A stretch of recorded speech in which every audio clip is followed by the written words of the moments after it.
Howdy, y'all. I am Adam, the Renaissance Nerd. I'm a gamer. By now, if you've come to this channel long enough, or if you decide to come here the first time and check out what goes on here, you know I'm a gamer. I've been playing games since I was 6 years old. NES, Atari, arcades, list goes on and on as consoles become an everyday thing in a household. And I had a generous mom who got me consoles throughout my life until, of course, I could afford to buy them for myself. Gaming is a naturally inclusive experience because you are going in, and it doesn't matter who you are, what you look like, what you believe in, you're drawn in by the game. You're drawn in by whatever game you're playing, and you become whatever's on the screen because you're not trying to see yourself in it. It's just what's on the screen. You become connected to the character. We're not all a blue hedgehog. We aren't all a slightly overweight plumber who goes to a mushroom kingdom. We're not all ninjas. We're not all dragon warriors. Because we can't be, because that's not real. It's a fantasy. Whether it's a fantasy center or not, going into a game is a fantasy. So when you're playing a game, you're playing something that isn't real. Not real. And that's part of the fun of it. It's not real. It's something out there. It's something crazy. It's something unexplainable that you are just a part of, and you're having fun with it. So this push, this invasion into gaming, because gaming is not exclusively safe from the woke SJW inclusive invasion. They're trying to destroy gaming as much as everything else that's under attack in the world. Doesn't need to be that way. Gaming doesn't need to be inclusive and diversive and equal. Well, not equal, equity. Remember the difference between equity and equal. Equal is raising things up to be equal, making everybody the same at a high level. Equity is pushing everything down to the level of shit. Difference. Gaming is fun. And then in this day and age, when we are playing games that have customizable characters more often than not, you can't tell me that there's exclusion, that people are not allowed to be diverse in their choices for gaming. Just play any MMO, play a lot of games these days where you make your custom character. You can be whoever, whatever you want. You can be a man and play as a woman. You could be a woman and play as a man. You can change your skin color. You can have colors of skin and hair and hairstyles that don't exist naturally in this world. You can do anything you want. But that doesn't matter to the woke fascists that are trying to destroy everything we love. Now, Activision Blizzard, they're a shit company to begin with. They were always a shit company, and they are going to continue to be a shit company. But they came under the microscope for their bad behavior when it came to dealing with certain sexuality or gender issues. So they're still settling lawsuits, but they are the perfect breeding ground for woke fascists, woke Marxists. And remember, the circle, it comes around. It's a circle for a reason. You go far enough around, fascism, socialism become one. So when I say a Marxist fascist, it can exist. You go far enough, they intersect and they become the same thing. So don't fool yourself into thinking that one cannot be the other, that they're mutually exclusive. They are not. They can be the same thing. And we see that today because most SJW woketards are in fact based out of Marxist ideology. Their masters are Marxists, but they use fascist tactics. Do what we say, or we're going to use Twitter and cancel culture mob mentality to destroy your life. You must conform. You must go this certain direction. That's what this is all about. Activision Blizzard's new Chief Diversity, Equity, and Inclusion Officer to ensure diverse and inclusive perspectives in game design, storytelling, and more. The mere fact that you are putting this type of label on, even associating it with gaming, shows that you aren't gamers, that you have no idea what gaming is about. Gaming is one of the most freeing, diverse, and naturally inclusive activities ever, because anybody can pick it up. You can look however you want, behave however you want, play with whoever you want, and also especially if you're playing a live player versus player situation, most times cameras are not on. All you hear are voices or text on a screen. We are all just the players on the screen. We don't need to see things. Everybody is equal. But they don't want equal. They want equity. They want us pushed down into the gutter to be miserable at the same level. So this person, Kristen Hines, oh, isn't she nice and diverse? Both female and person of color. Woo-hoo.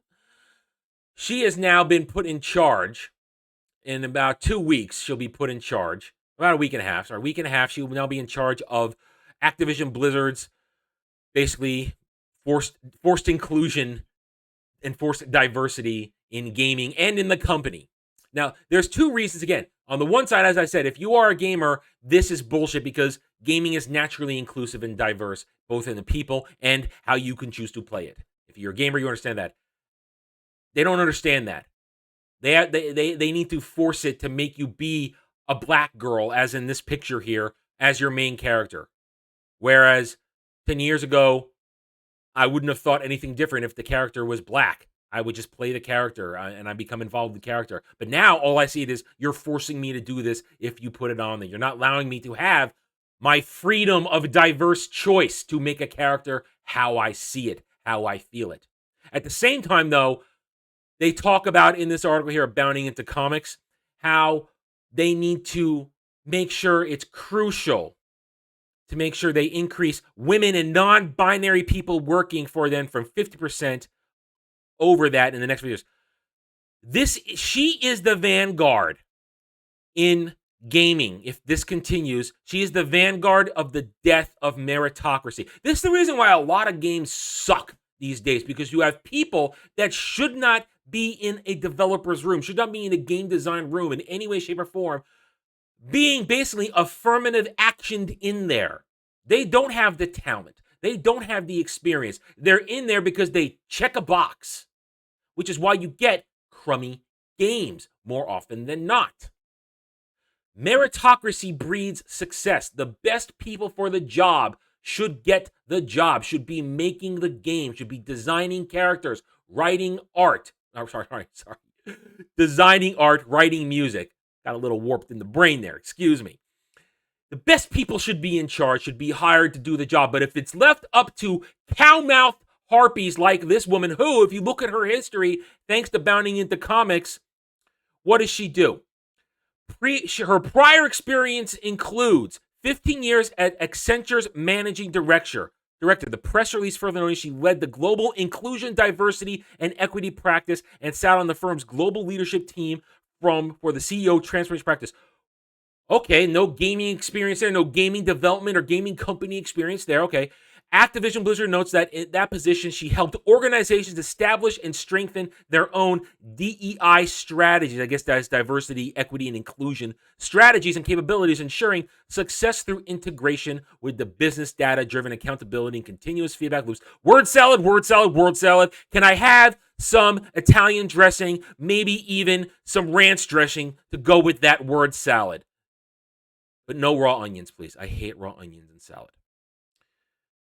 This is ridiculous. She also previously worked in corporate strategy for RSN Robson Rhodes, based in London, and investment banking for CIBC World Markets, based in New York. What does any of this have to do with running a game company? Well, there should be no inclusion and diversity equity officer in a game company. Meritocracy. The best people should be hired to do the best job, to create the best possible product. But they don't care about a best possible product. They only care about diversity and inclusion and their agenda for destroying things. This is about destroying games because they see games as a threat to freedom and individuality, No free thinking. Not allowed to have fun. They don't want you to have fun. They want you to bend the knee, get on your knees, bow down, bend over, take it in the rear when it comes to their dogma. They don't care about anything but their dogma, their agenda, their narrative. And gaming is it is the biggest industry in the world right now. Makes the most money. Dwarfs Hollywood, dwarfs all other forms of entertainment.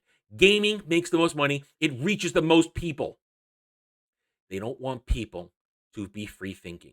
They want to use gaming to indoctrinate you even more. And that's the danger of people like this cow-mouth fake. She is a fake. She has had nothing to do with any gaming company at all. And Activision Blizzard, well, they are wide open for this because of their inappropriate behavior in toxic environments.